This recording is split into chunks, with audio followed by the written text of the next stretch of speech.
बोब्जी हमारा किंग है, ये कहकर फखर जमान ने बाबर की हमायत में एक ट्वीट किया था, अगर आपको याद हो। और बाद में उस ट्वीट को शायद उसने डिलीट भी कर दिया, लेकिन पीसीबी को वो बड़ा नागवार गुजरा। पीसीबी ने कहा कि भाई बाबर तो अब टीम में आ जाएगा, लेकिन फखर मियां आप अब टीम में नहीं आएंगे।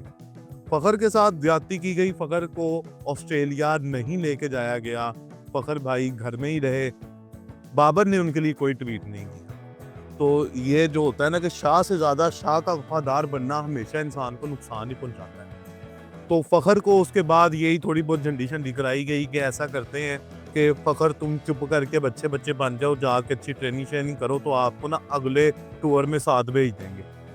फखर को पाकिस्तान वर्सेस जिम्बाब्वे सीरीज में भी चांस नहीं दिया गया। फखर बेचारा चुप करके बैठा रहा। फिर पाकिस्तान वर्सेस साउथ अफ्रीका, सब यही समझ रहे थे कि अब तो फखर जाए ही जाए, कि फखर को भेजा जाएगा साउथ अफ्रीका, क्योंकि साउथ अफ्रीका में फखर का रिकॉर्ड पाकिस्तान के किसी और बैट्समैन से बहुत अच्छा है, किसी भी और बैट्समैन से। फखर ने वहां पर 193 मारा हुआ, उसका फेमस 193। फिर फखर ने पिछले टूर में 200 किए थे। दूसरे बैटर्स को गेंद नजर नहीं आ रहा होता कि इतनी तेज पिचें होती हैं, वहां पर फखर जमान छक्के मार मार के साउथ अफ्रीकन बॉलर्स को पागल कर देता था। लेकिन अब उसको पागल कर दिया है पीसीबी ने, और पीसीबी ने उसको उसी ट्वीट की लगता है कि मजीद सजा दे रहे हैं, उसको इबरत का निशान बना रहे हैं, उसको मार मार के तशरीफ पर डंडे, उसकी तशरीफ सुजाने का मुकम्मल तौर पर इरादा कर लिया है पीसीबी ने। और पीसीबी ने उसको साउथ अफ्रीका भी नहीं भेजा है। तो इससे बहुत गमजदा हैं आपके फखर जमान।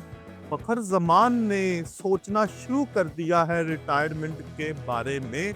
उन्होंने कहा है कि 33 वर्ष तो मेरी उम्र हो ही चली है, और मेरे साथ इस तरह की इंतकामी कार्रवाइयां कर रहे हैं जैसे मैंने पता नहीं इनकी कौन सी दुम पे पाँव रख दिया है। तो मुझे अब शायद हक पहुंचता है कि जो मेरी 4-5 साल की मजीद क्रिकेट बची हुई है, इसमें मैं रिटायरमेंट लेकर दुनिया की हर लीग खेलने जाऊं। तो मुझे ये सेंट्रल कॉन्ट्रैक्ट में भी नहीं इन्होंने रखा हुआ, तो फिर मैं जहां भी खेलने जाऊं। देखो, मैं साजिद खान को भी यही बात कहता था, साइम अयूब को भी यही कहता हूँ, और फखर को भी यही कहता था कि यार यहाँ पर टुक टुक मास्टर्स को खिलाया जाता है, यहाँ पर इंटेंट वाले बंदे नहीं खिलाए जाते। मोहम्मद हारिस को भी आप देख लें, इंटेंट वाले बंदे जो छक्का मार दे हमारी शान के खिलाफ है कि हम उसको टीम में डालें। अभी भी आप अपनी T20 टीम को देख लें कि छक्का मारने वाला बहरहाल साइम अयूब के अलावा और कोई बैटर नहीं है जो कि छक्का मार सके, जिसको आप सोचेंगे यार एक ओवर में 15 चाहिए होगा, ये बंदा अगर मौजूद हुआ क्रीज के ऊपर तो ये हमें मैच जितवा देगा। तो साइम अयूब के अलावा बाकी सारे टुक टुक मास्टर हैं, सारे लेट के खेलने वाले हैं। इंतहाई की सुस्ती इनके अंदर रच बस गई है, ये सुस्ती एक्सप्रेस चलाने वाले सारे बैटर्स हैं। तो इनमें फखर जमान क्या करे बेचारा, तो उसको नहीं डालेंगे, उससे ट्वीट हो गया है तो हम उसको अब नहीं डालेंगे। साजिद खान भी एग्रेशन शो करता था तो उसको भी नहीं डालेंगे। तो अब फखर क्या रिटायर हो जाएगा? जब ये रिटायर हो जाएगा फिर पीसीबी का कोई बड़ा ऑफिशियल भागा भागा जाएगा। जब ये हारेंगे साउथ अफ्रीका में T20 आईज, फिर इसी तरह ओडीआईज भी हारेंगे, तो ये फिर भागा भागा एक आधा ऑफिशियल जाएगा कि देखो यार तुम तो भाई हो अपने, क्या हो गया तुम्हें।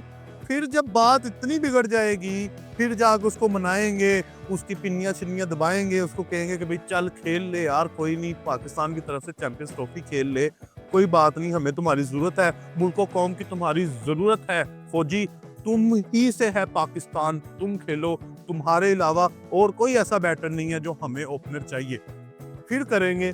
जब उस बंदे को साउथ अफ्रीका भेजना था उस वक्त उसको ना तो सेंट्रल कॉन्ट्रैक्ट में रखा हुआ है और ना इसको स्क्वाड में रखा है, और कहा गया है जी कि वो फिट नहीं है। वो अभी उसने रिसेंटली अपने ट्विटर के ऊपर, अपने इंस्टाग्राम के ऊपर, सोशल मीडिया कोई ऐसा उसने प्लेटफॉर्म नहीं छोड़ा जहां पे उसने अपना मुंह जो इतना बड़ा किया हुआ था खा खा के, वो उसने पतला कर लिया है। उसने जिम जा जा के अपने आप को दोबारा से नाजुक खूबसूरत दुशीजा की तरह का उसने जिस्म बना लिया। मतलब कि इतना फिट तो वो जिंदगी में कभी नहीं था जितना अब है। और आपने कहा कि जी वो फिट नहीं है और उसकी फिटनेस नहीं है, वो उसकी फॉर्म भी सही नहीं है। फॉर्म का पता कैसे आप लगाएंगे?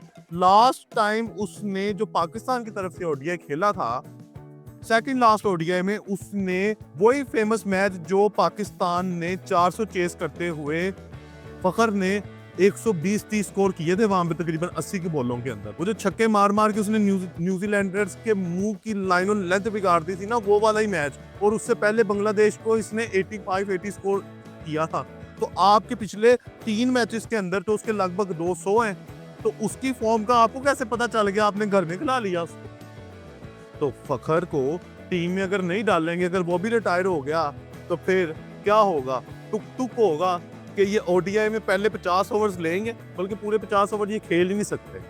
पहली बात है, ये 30-32 ओवर्स में बुक हो जाते हैं। और टी20 के अंदर हमने देख लिया, जिम्बाब्वे में भी और ऑस्ट्रेलिया में भी हमने देखा है कि पाकिस्तानी प्लेयर्स पहले 20 ओवर्स आराम से खेलते हैं और उसके बाद इनिंग्स खत्म हो जाती है। तो आपकी तरफ से हिटर कोई है ही नहीं। तो शायद हम लोगों को हिटर्स चाहिए ही नहीं। हम खेलना चाहते हैं 1970 की क्रिकेट, जब पत्थर के साथ आग लगाई जाती थी, उस वक्त की क्रिकेट खेलना चाहते हैं। क्योंकि फखर भाई तो बहुत ज्यादा नाराज हैं, अनहैप्पी हैं कि यार मुझे साउथ अफ्रीका तो भेजना चाहिए था, तुम लोगों ने मुझे कहा था कि तुम्हें भेजेंगे और अब तुम लोग नहीं भेज रहे हो, तो सेंट्रल कॉन्ट्रैक्ट में भी नहीं है। तो कोई हैरान ना हो कि अगर वो रिटायरमेंट ले जाए।